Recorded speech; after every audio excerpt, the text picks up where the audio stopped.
Favourite serials இனி டிவிக்கு முன்பே சன் நெக்ஸ்ட் ஆப்ல ஜாலியா எல்லாருக்கும் முன்னாடியே பாருங்க. இப்பவே சன் நெக்ஸ்ட் ஆப்பை டவுன்லோட் பண்ணி சப்ஸ்கிரைப் பண்ணுங்க. அவரோட பையன் இப்ப வாழ்க்கையை இழந்து தவிச்சிட்டு இருக்கிறதுக்கு காரணமே இதோ இந்த செல்வியும் உங்க தம்பியும் தான். அவங்க தயவுல தான் நம்ம இப்ப இந்த வீட்லயே இருக்கோம். நியாயமா பார்த்தா நம்ம அவங்களுக்கு தான் உண்மையா இருக்கணும். இவங்க பேச்ச கேட்டு நம்ம போனோம்னு வச்சுக்கோங்க, அவங்களுக்கு நம்ம செய்யற துரோகமா இருக்குங்க. கீர்த்தி, நீ கொஞ்சம் வாய் மூடிட்டு பேசாம இருக்கியா? அவனை கொஞ்சம் யோசிக்க விட. தம்பியே யோசிச்சு நல்ல முடிவா எடுக்கட்டும். நீ அவனுக்காக சேர்த்து பேசிட்டு இருக்காத. இது பாரு, காரியத்துக்காக மருந்து போடணுமே தவிர அத மேலும் மேலும் குத்தி கிளறி புண்ணாக்கிக்கிட்டு இருக்க கூடாது. அப்புறம் அது நம்மளதான் பாடா படுத்தும். அவனுக்கு எல்லாமே தெரியும். அவன் யோசிக்கட்டும், நீ பேசாம இரு.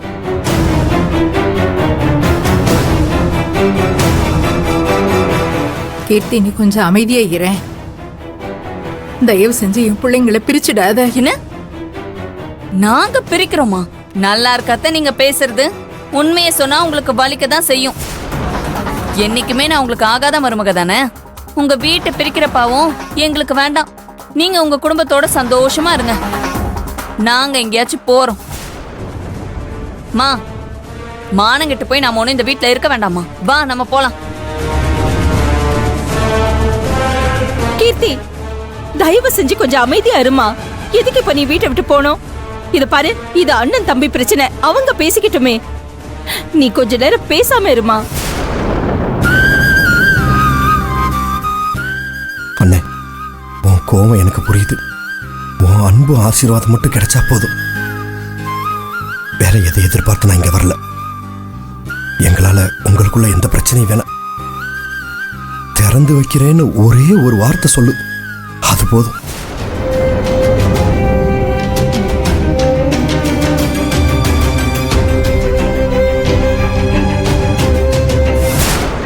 என்ன இது? மாப்பிள்ள ரொம்ப அமைதியா இருக்கிறாரே. இவர் மனசு மாறிடக்கூடாதே. இந்த ஆட்டத்தை எப்படியாவது கலைச்சு விடணுமே.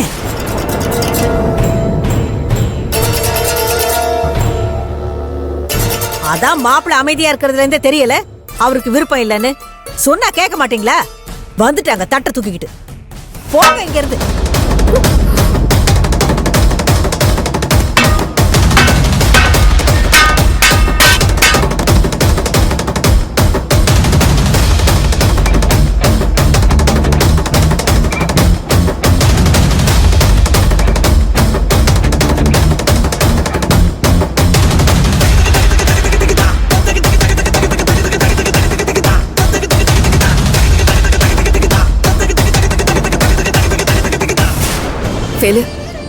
இதுக்கு மேல நம்ம இங்க இருக்க வேண்டாம். நாம இங்க வந்ததுல இருந்து இவங்க பிரச்சனையை தூண்டி விடணும்னே பேசிக்கிட்டு இருக்காங்க.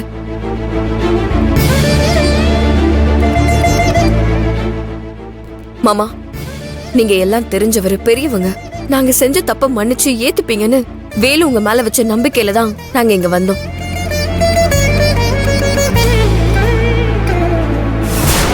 ஆனா உங்களோட அமைதி எங்களுக்கு புதுசா இருக்கு.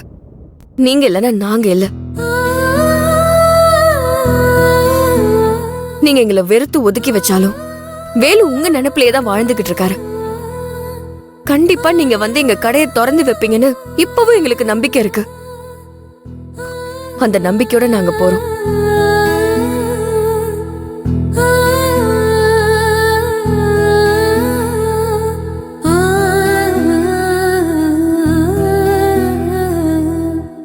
அத்தை, அண்ணி, நீங்க எல்லாரும் வந்து எங்களை வாழ்த்தணும்.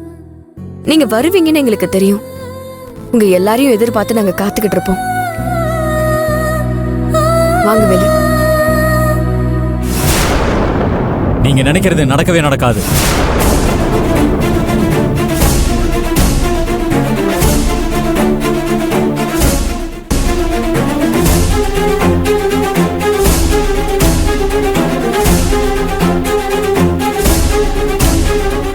எப்ப என் பேச்சுக்கு மதிப்பு கொடுக்காம நடந்துக்கிட்டீங்களோ அப்பவே என் மனசுல இருந்து தூக்கி எறிஞ்சிட்டேன். இனிமே அது ஒட்டவே ஒட்டாது. கண்டிப்பா நானும் இந்த வீட்டில் இருக்கிறவங்க யாரும் வரமாட்டாங்க.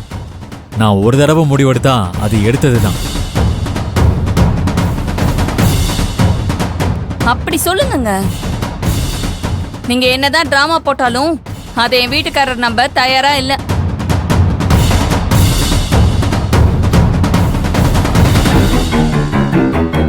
அண்ணே இங்க பாருண்ணே, நீ என்னைய உன் தம்பி இல்லைன்னு சொல்லலாம். ஆனா உண்மை என்னன்னு எனக்கு தெரியும். கோபம் கண்ணை மறைக்குது. நிச்சயமா நான் நல்லா இருக்கணும் தான் நீ நினைப்ப. உன் நினைப்பு எனக்குள்ள எப்போ இருக்கும். எப்ப அது நிரந்தரம் இல்லைன்னு என் மனசுக்கு படுதோ அன்றைக்கு உன் தம்பி உயிரோட இல்லைன்னு நினைச்சுக்கோ.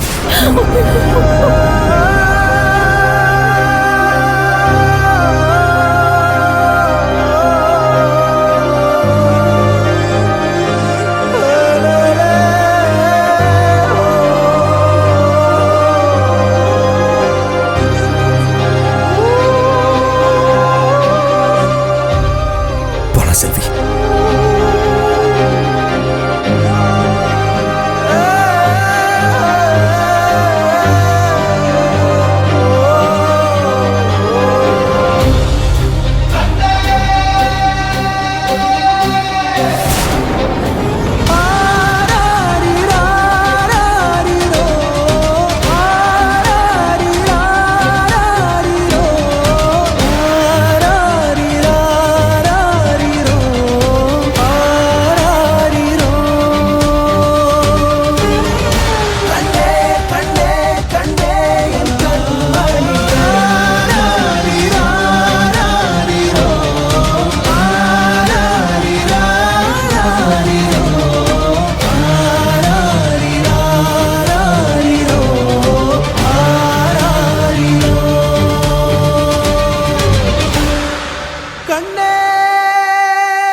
கவலைப்படாதீங்க வேலு, இது நம்ம எதிர்பார்த்தது தானே.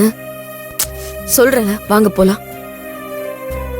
இல்லைங்க, இப்படி நடக்கும் நம்ம எதிர்பார்த்து வந்திருந்தாலும்